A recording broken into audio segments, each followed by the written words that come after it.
Hello, happy Earth Week. If you're like me, you probably thought a year ago that today we would be in a park and no mask or anything, but we are getting close, so please be safe out there. My name is Josef Appell. I have formed a not-for-profit that I call Solar by Joseph. No money in, no money out, 100% volunteer. And I am pleased to talk to you today about light bulbs and some very glaring, excuse the pun, omissions on CFLs. And we are broadcasting live from Galena Public Library, beautiful building. Stop in if you can. So first, my method of test. I built this little stand here. If you've heard of it, kilowatt. It's a meter that will measure volts, frequency, power duty, and of course watts. And I have three of them here for incandescent, CFL, and LED. As you can see, they're about the same brightness, about the same color temperature. And that is how I made measurements. As far as the temperature, I used a non-contact infrared unit. And that is how I came up with temperatures. You'll see on my chart like 180 degrees right now in the incandescent. The center is a little brighter than that. So what we will do is go over the chart. First, we'll start with the temperature. Actually, first I should talk a little about the incandescent. There's still misconception that Thomas Edison invented it. That's not true. There were 20 patents before him.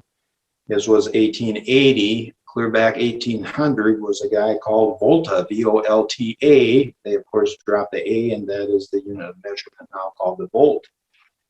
What Edison did with a bunch of young guys that he hired, he perfected the filament and used bamboo on it, perfected the manufacturing process, make it more repeatable, and of course the marketing was a huge thing.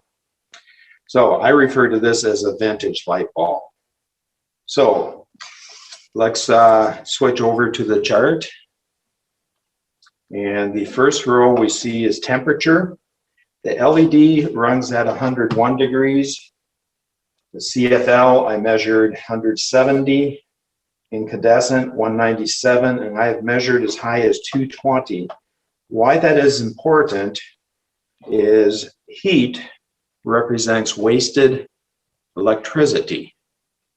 And whenever you have heat coming off something, that is power that you are missing out on. For instance, a car, the reason it runs so hot, your ICE or internal combustion engine is only between 22 and the very most efficient, about 29%. The rest is wasted in heat. And you have billions of cars on the road, and that does contribute to some heat.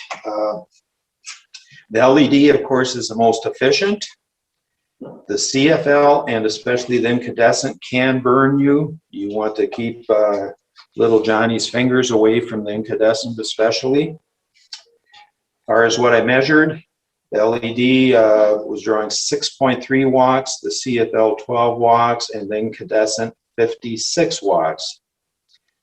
Now looking at 6 hours per day for both of them, this is in watts. The LED 13,797 watts used over a year, over 26,000 on the CFL, and 122,000 plus on the incandescent. Using just 12 cents per kilowatt hour, your cost may vary, of course. We're looking at $1.66 to run that LED for 6 hours a day for a year, $3.15 CFL, and $14.72 for the incandescent. Bump that up to 12 hours. You can see now we're over $3, $6, and almost $30 to run them. 18 hours a day, almost $5 to run the LED for a year, over $6 for the CFL, and over $44 for the incandescent. 24 hours a day, in other words, running 24/7 for a year, you're over $6 on the LED, over 12 on the CFL, and almost $60 on the incandescent. Now, it's very important to talk about the life as well. An LED will last 25,000 hours. CFL 8,000, and only 1,200 for the incandescent.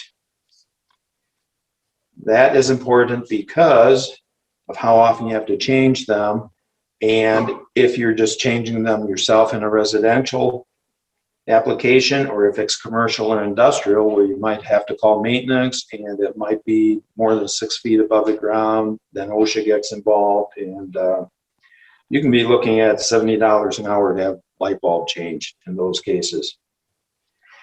Now, I'm just using $2 per cost of each bulb because they have reached parity. You buy them in bulk. For instance, you can get a 10-pack of LEDs now for $9.95 at Home Building Store. But just using $2 across the board, taking the 24 hours a day times 365 in a year, you're looking at 2.8 years for the 25,000 hours. And you're going to change the LED bulb. You just buy the original one. You have to change the CFL over 3 times and over 20 times for the incandescent. So those are their costs there. You add those costs on with running 24 hours per day. Now your total cost for 25,000 hours is $20 for the LED, $42 for the CFL, and over $209 for the incandescent. It's pretty clear, you know, which one the winner is, but why should you change out your CFLs? Something not on the chart is CFLs do have a small amount of mercury in them. You may have read where with mercury, if you break a CFL, you should seal the room off, open the windows. There's another thing CFLs contain, and that is lead. There is no safe level of lead, especially for children. So definitely a reason to switch them out for LEDs. Now, what do you do with the CFLs? Do not throw them in the trash. A lot of cities, for instance, Galena, down at City Hall, and I understand Dubuque also has ways of recycling them. Get hold of them, find out what days of the week they accept them, dispose of them that way. The final thing to talk about is called vampire draw. You've heard about it, and I just took a boombox I had at home, plugged it in, with it turned off. It's drawing 3 watts per hour. That means 72 watts per day, over 2,100 per month, over 26,000 per year. Of course, kilowatt is 1,000 watts, so you're going anywhere from 0.072 on up to 26 kilowatt hours per year. Cost ranges from $1 cent per day on up to $3.15 per year. If you only look at the month, you might think, well, a quarter, that doesn't pay to unplug it. But the takeaway is, if you were walking down the street and saw $3 laying on the sidewalk, would you bend down and pick it up? Most likely you would. And even more important, the cost to make that electricity. We, of course, are not at 100% carbon free, and we have a lot of steps to take to get there. You are increasing the amount of coal or natural gas or fracking that is used to make that electricity. So the phantom or vampire draws are definitely a big thing to consider. So, are we ready for questions? We can see if there are any here.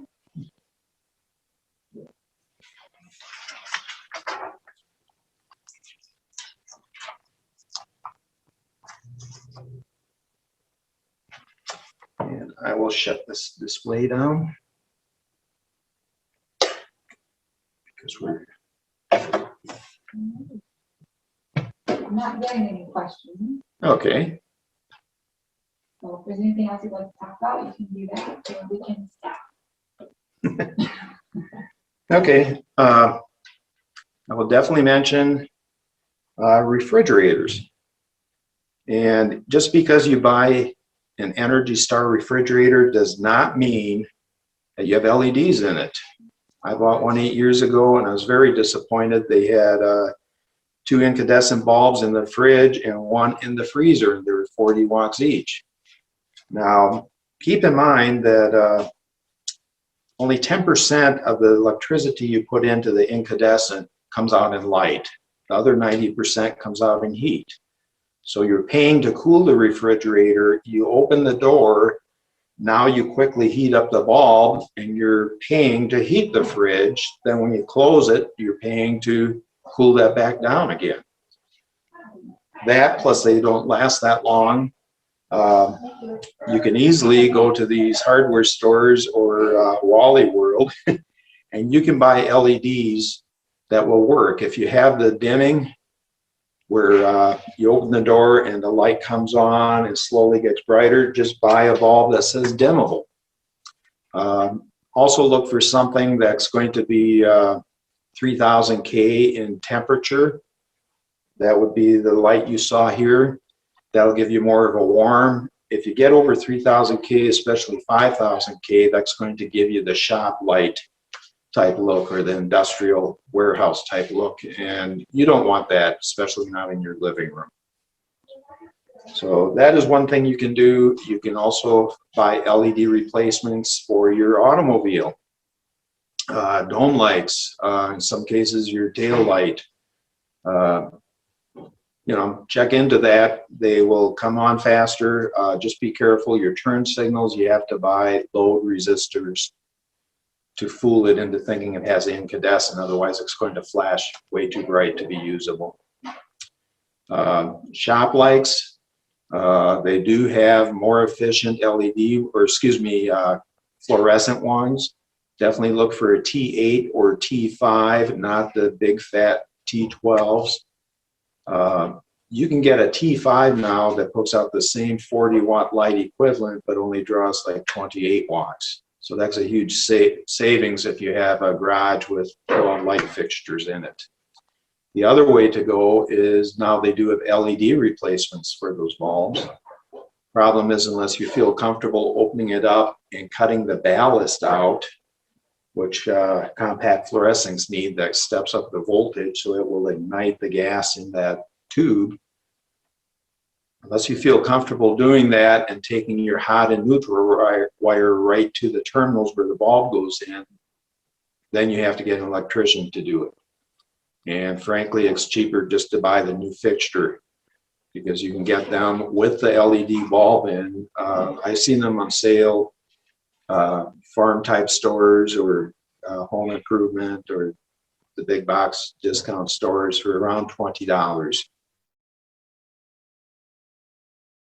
And they do put out a good amount of problem is you're creating waste with the fixtures. Find out how you can dispose of them before you do that. And again, City Hall in Galena, City Hall in Dubuque, those would be places to ask, what can I do with them? Do you take them? So that's pretty much it on lights. And I thank you for attending and have a happy Earth Day.